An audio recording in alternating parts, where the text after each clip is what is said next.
జగిత్యాల ప్రభుత్వ ఆసుపత్రిలో దారుణ ఘటన చోటు చేసుకుంది. భర్త చికిత్స కొరకై ప్రభుత్వ ఆసుపత్రికి వచ్చిన వృద్ధురాలి పట్ల ఆసుపత్రి సిబ్బంది కఠినంగా వ్యవహరించారు. జగిత్యాల జిల్లా గొల్లపల్లి మండలం రాఘవపట్నం గ్రామానికి చెందిన రాజనర్సు అనే వృద్ధుడు అనారోగ్యానికి గురి కావడంతో చికిత్స నిమిత్తం వారం రోజుల క్రితం జగిత్యాల ప్రభుత్వ ఆసుపత్రిలో అడ్మిట్ అయ్యాడు. అయితే అప్పటికే విరిగిన చేతికి బ్యాండేజ్తో ఉన్న మల్లవ్వ భర్తకు అటెండెంట్ గా ఉంది.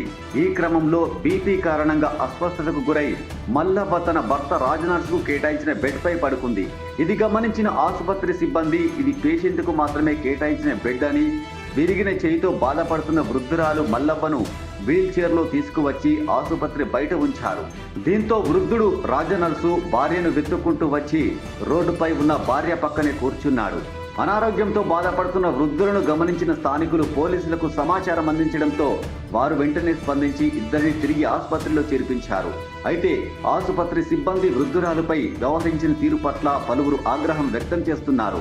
విధుల పట్ల అలసత్వం వహించిన ఆసుపత్రి సూపరింటెండెంట్ రాములను ఇటీవలే జిల్లా కలెక్టర్ సరెండర్ చేసినప్పటికీ సిబ్బంది తీరులో మాత్రం మార్పు రావడం లేదని పలువురు ఆగ్రహం వ్యక్తం చేశారు.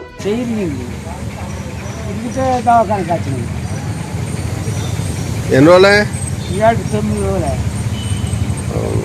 ఆడ ఇది మొదలు వచ్చింది, ఆడ చుట్టుపట్టే కూర్చున్నది. ఇక గడ్డి వేయలేదు, ఏమి వేయలేదు, గోళీ వేయలేదు, గోళీ కూడా వేయలేదు. నాకే మళ్ళీ వేసింది, రాడి వేసింది.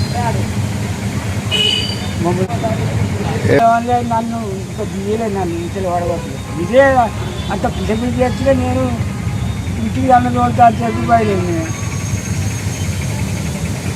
నిన్న అంత మాత్రం నిన్ననే ఇయ్యాలనే చేసింది. వాళ్ళకే చెప్పిన వాళ్ళు వాళ్ళు చేసేది.